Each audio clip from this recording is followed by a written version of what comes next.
نبی کریم صلی اللہ علیہ وسلم کی چشمان مبارک بڑی اور قدرتی طور پر سرما لگی ہوئی تھی، پلکیں گھنی اور دراز، پتلی کی سیاہی خوب سیاہ اور آنکھ کی سفیدی خوب سفید تھی، جن میں باریک باریک سرخ ڈورے تھے۔ ابن عباس روایت کرتے ہیں، رسول اللہ صلی اللہ علیہ وسلم اندھیری رات میں روشن دن کی طرح دیکھتے تھے۔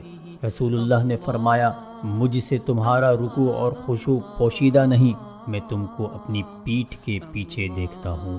غزوہ احزاب میں خندق کھودتے وقت ایک سخت پتھر حائل ہو گیا، جسے نبی کریم نے کدال کی 3 ضربوں سے اڑا دیا۔ پہلی ضرب پر فرمایا کہ میں یہاں سے شام کے محلات دیکھ رہا ہوں، دوسری ضرب پر فرمایا کہ میں یہاں سے کسریٰ کا سفید محل دیکھ رہا ہوں، تیسری ضرب پر فرمایا کہ اس وقت میں یہاں سے ابواب صنعاء کو دیکھ رہا ہوں۔